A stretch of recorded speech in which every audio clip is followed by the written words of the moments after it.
各位觀眾大家好，歡迎收睇26分鐘見證實錄。每年到咗畢業嘅季節啦，一班應屆畢業生啦，都開始着手為自己嘅人生做好另一階段嘅規劃。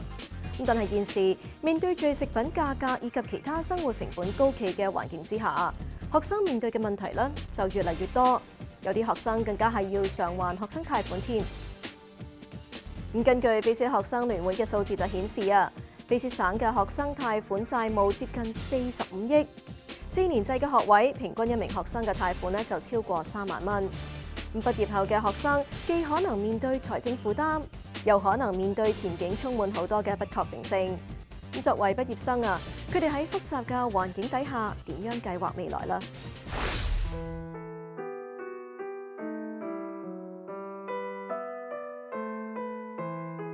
近年本國同埋全球都經歷新冠疫情，經濟變得疲弱，生活成本急劇上升。唔單止係利息、租務市場價格，以至日常開支、食品價格都不斷攀升。通脹情況對民眾造成沉重負擔，一班學生以及應屆畢業生亦都難於幸免。嚟自加納嘅 Jack 今年喺卑詩省維多利亞嘅一間學院畢業。佢話一早已經意識到畢業之後嘅生活都會好唔容易，甚至喺讀書嘅時候已經意識得到。I'm an international student from Ghana. I just recently graduated from Camosun College in Victoria with an associate's degree in biology. My school life was pretty busy because I was doing school and then working at the same time. So I pretty much had a life where I was usually just working or in school. There wasn't much to do outside of it because I had to do tuition and pay everything myself. I think with one thing that I pride myself in is the fact that I'm very organized. So when school is in session, I usually know when I'm working. Like my work schedule is very much set for the whole semester. So during school, I would go to school during the day, and then usually on the weekends is when I'm working.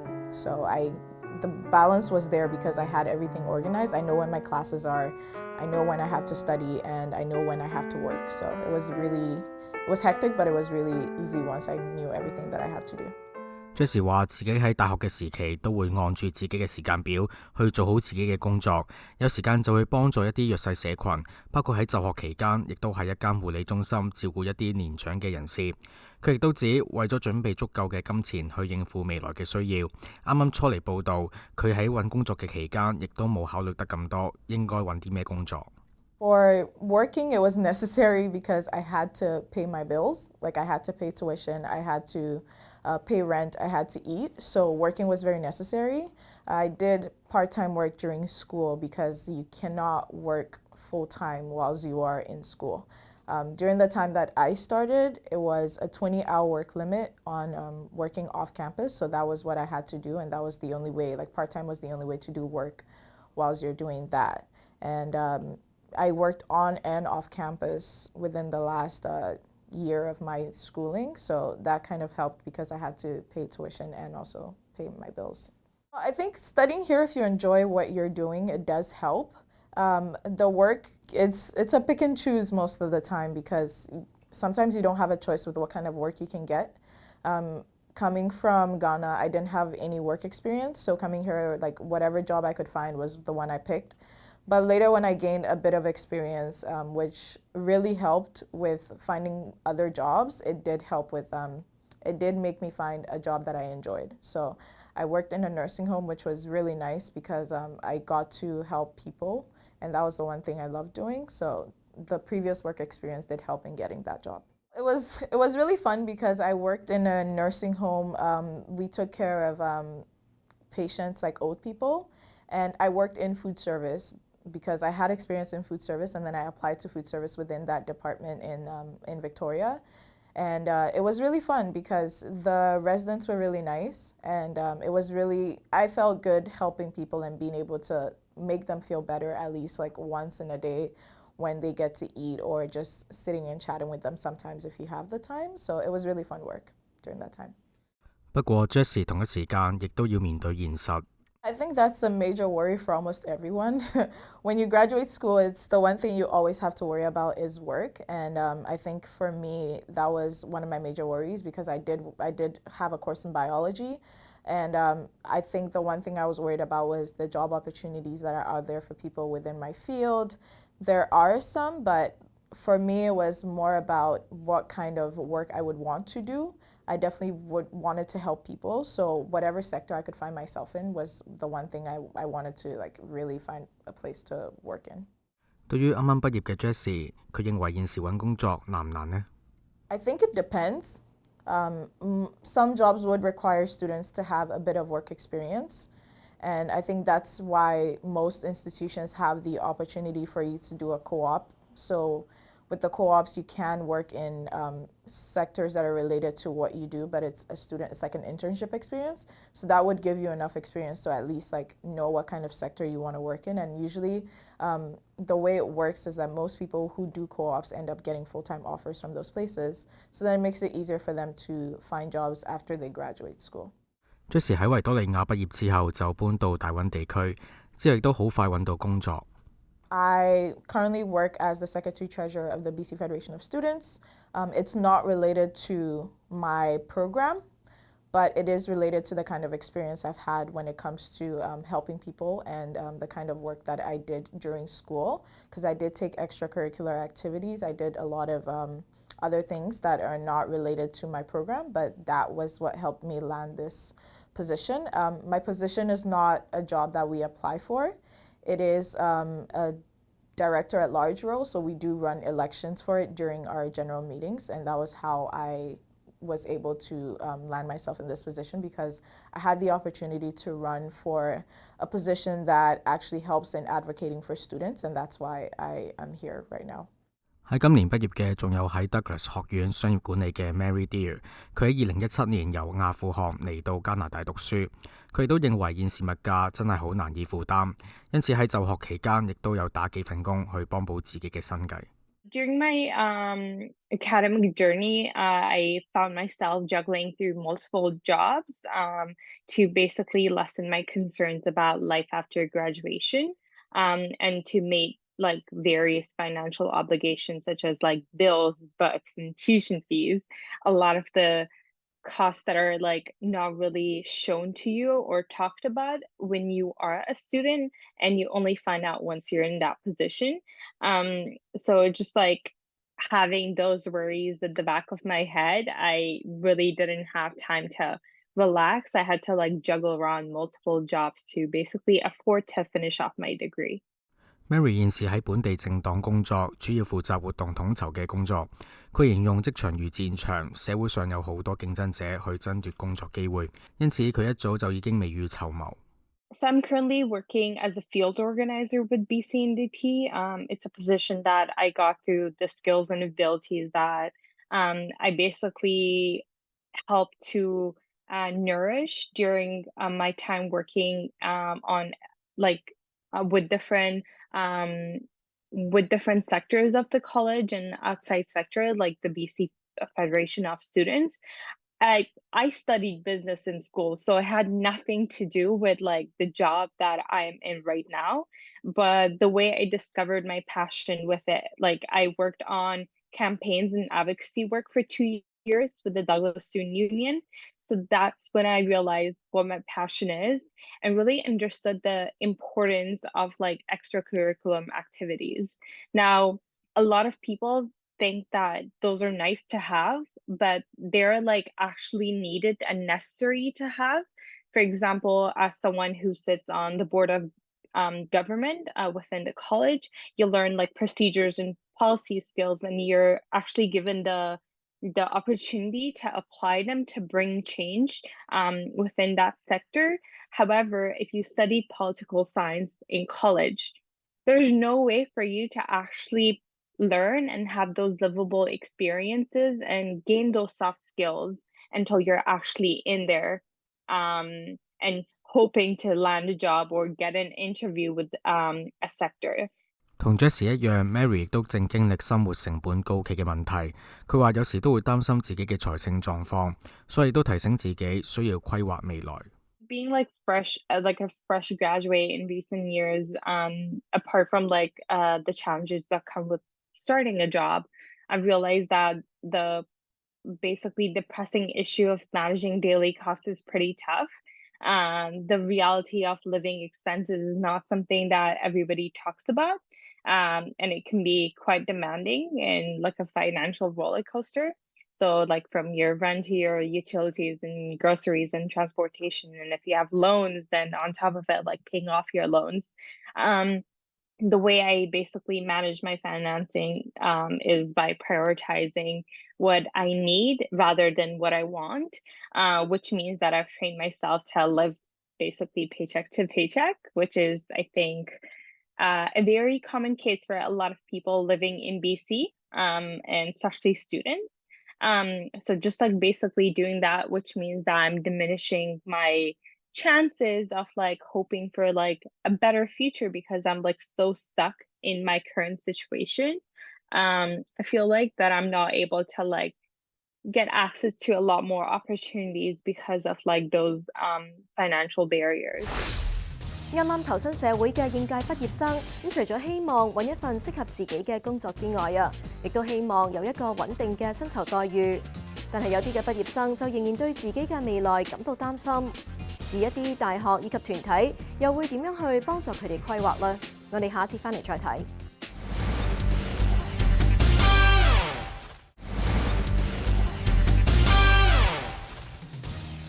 翻嚟節目時間。一班卑詩省嘅應屆畢業生咁需要面對嘅，除咗係尋找工作嘅困難之外啊，亦都可能咧需要應付目前持續高企嘅生活成本。對於一系列嘅問題，大專院校以及一啲嘅團體又能夠給予學生啲乜嘢支援呢？根據租務市場網站 Rentalstock.ca 數字顯示，本國10大最高租金城市排喺第1、2位嘅都係屬於大溫地區嘅溫哥華市同埋半拿比市。以一房單位為例，租金分別需要2945蚊同埋2578蚊。但根據加拿大統計局資料顯示，喺卑詩省15至24歲人士平均嘅時薪係20個4毫6，就以每星期返工40個鐘，4星期之後呢一個類別嘅人士月薪大約3200蚊。舉例，若果呢一個人士係住喺溫市，希望租住一房單位，咁扣除租金之後就只有大約剩餘255蚊，實在難以負擔其他費用。對此，卑詩專上教育及未來技術廳長 Selina Robertson 羅品珍就話：省府知道學生以及應屆畢業生面對嘅負擔相對嚴重，因此正加快建造更多可負擔房屋俾合資格嘅人士申請。We're already doing that. That is exactly what we're doing, not specifically necessarily for graduates, but for people who have moderate or lower incomes. We are building, it's exactly what we're doing. And we started this back in 2017. And back when I was Minister of Housing, we started building that housing. And so we have about 76,000 homes, affordable homes that are already either open or underway, being built throughout the province. That's part of our commitment to build 114,000 over 10 years. And we're in year 6. And we're continuing to do that. And again, we're doing like mixed use housing. So for example, there might be, I know that here in my community in Coquitlam, there's housing that we are opening that has people with the lowest incomes, people with modest incomes, and people with higher incomes. And they're living, in a, let's say 110 unit building, so that we have a mix of people. So we are building that kind of housing. So new graduates, as you described, who might be early in their careers, perhaps not making as much as they will over a number of years. That is the housing that we are already building and have been building for well over 5 years. 除咗提供可負擔房屋之外，羅品珍話省府當局亦都知道畢業生面對眾多挑戰，因此喺佢哋在學期間亦都會提供財政支援，俾佢哋能夠減輕財政壓力。喺今年4月，卑詩專上教育廳宣布將會由今年8月開始提高每星期學生貸款最高限額，一般學生上限由110蚊增加至220蚊，而學生若果育有子女，貸款金額亦都將會由140蚊上調至280蚊。另外，卑詩省府亦都調整學生貸款還款規定，學生無需還款嘅收入上限由25,000蚊上調至4萬蚊，每個月最高還款額更會由相等於家庭收入嘅2成下降至1成。So that's why we're investing significant dollars, certainly in this budget. We have $480 million over 3 years to support post-secondary students. And on top of that $480 million, which is around the training dollars, we're investing $151 million to help with student financial aid, because we know that students need support while they're going to school. And so we're actually increasing the maximum amount that students can get every week. That's the first time since 2006 that we're doing an increase. But more than that, when you have to pay it back, we're making the repayments more flexible. 除咗經濟支援之外，學生以及畢業生亦都為自己嘅未來工作感到擔心。有大專院校學生事務處就話，每年6至8月嘅季節都會收到比較多學生查詢相關移民。I think a couple of things, and probably they would fall not exclusively, but into sort of two categories. Hopefully, for students who have been thinking about their next steps all the way along, right? They've taken advantage of the opportunities that are available to gain some experience while they're at university. They've been thinking about how the skills that they've developed in their academic program relate to their career or their ambitions around their career. Then sometimes those students are really asking for pretty specific advice about how they might tailor a cover letter or a resume to a particular career opportunity, right? So it's more of a kind of a drop-in, how can you help me think through my unique skills as they relate to this job? For students who haven't really been thinking about it, so, and they're not as many, but then they're really looking to start a journey about understanding how the experience that they've had so far and their academic program relate to their career and how they might begin to look. So those students are definitely more anxious because they haven't kind of taken the time when it was available throughout their degree, or they might have just assumed that if they're in a very particular kind of program, like they're studying to be an accountant, that they're just going to go and get a job as an accountant and maybe haven't thought about the 450 different kinds of careers that you might have in that field. 卑斯大學亦都有就業中心幫助一班學生配對同自己有興趣嘅職業，安排1對1幫助。So they would use a variety of tools, and it would really be about helping the student to discover how they can understand their strengths in relation to the career. So it's not sort of like a consultant role where you go in and somebody says, asks what they should do. This is really a growth kind of process where students learn to kind of assess that on their own. But they would meet with a career advisor. They might do some strengths-based testing. They might begin to kind of build out a storyboard of their career journey so far, their academic journey, and also their career goals. Because often, right, students none of us necessarily had their ideal job or their dream job as their first job out of university, right? It's a process to get to that, ultimately to maybe the career that you're seeking. And so there might be several steps that a career advisor would coach them through to think about what's that first job, what would you develop in that role, how might you look for opportunities in that company, all of those kind of pieces. So it's really a very individual process, but really about exploration and understanding. 一啲學生團體亦都會協助一班學生以及畢業生，佢哋一直為學生爭取資金援助。卑斯學生聯會主席就話：若果得到省政府當局嘅支援，學生以及畢業生嘅生活質素的而且確能夠改善。Looking back at the decrease of funding government, that happened in 2001, and ever since then, tuition fees have kept increasing, and tuition fees are making up for most of the revenue in school. So looking at that, students are basically funding education, and that's a big part of it. If you're spending most of your money paying your tuition, having to pay for textbooks, you're not able to actually provide for yourself, and a lot of students actually end up having to work more than 2 jobs to actually afford education. looking at even across the textbooks. It's like students are able to choose between buying groceries and paying for textbooks. So all these things kind of like play into mind. And additionally, when you have services on campus that are on campus, there are some, like, that are meant to help students, and those aren't right because there's not enough funding to keep up with it.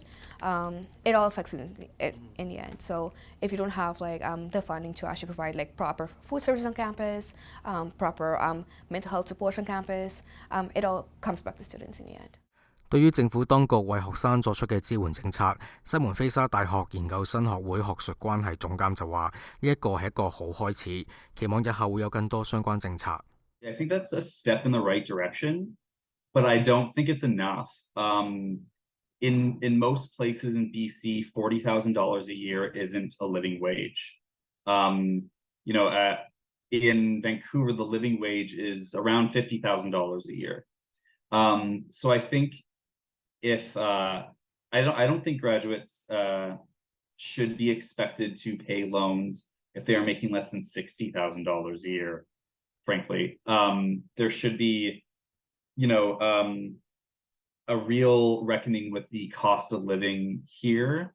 I think maybe a $40,000 income would be great if I was living in PEI or if I was living in Saskatoon.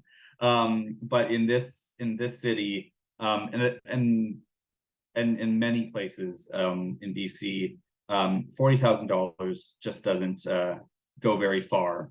So I think that ceiling should be a bit higher. I think we are hopeful. It's a start, right? So it's a recognition that for students who are graduating, they may not be earning enough income to be able to pay back initially, to be able to pay back their loans at the kind of traditional rates, and that many other costs are rising. So I think it is an effort on the part of the government to recognize all of the factors that are facing young folks as they graduate.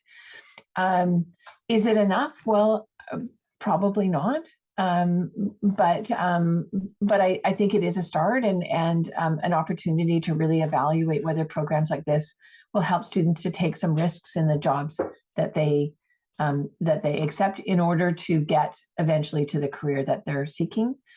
In terms of what the school can do, I mean, there's not a lot that we can do that relates to the federal or provincial government loan programs, right? Or even bank loan programs. Like that's a completely separate thing from the university. But integrating the knowledge of the program into our communications so that students know about programs as they develop or as they're offered, and also then building that into the financial planning. 而羅品珍就表示，一直透過同唔同學生組織去了解學生以及畢業生佢哋現時真正最迫切嘅問題，並作出妥善嘅跟進同埋支援。I stay in close contact with student societies, with representative groups in all of our 25 public post-secondary institutions, because I do think it's important to hear from them about what the challenges are and where government might be helpful. The biggest issue I hear about is housing. It is the number one issue for students. It's finding housing, it's affordable housing, it's housing that is not substandard. We have seen so many students, 6 students living in a basement suite with 2 bedrooms. It's crowded. So we know that there's lots more to do there. And that's why in this last budget, we have been tasked by government and by Premier Eby, to deliver 4,000 more student houses. Now, I need to, your listeners need to know that for 16 years, through the 2000s, and right until 2017, the previous government did not build any student housing. Well, that's not true. They built about 119 units over 16 years. And we've done over 7,700 in 5 years. 好啦，今集嘅節目時間又差唔多啦。咁如果觀眾對我哋嘅節目有啲乜嘢意見嘅話，係好歡迎大家以電郵嘅方式同我哋聯絡。我哋嘅電郵地址係mag26@fairchildtv.com。如果觀眾咧想上網重溫翻今集嘅節目，亦都可以上到去我哋嘅網站3w.fairchildtv.com， 點擊節目重溫一欄就可以睇得翻㗎啦。下星期同樣時間再同大家見面，晚安。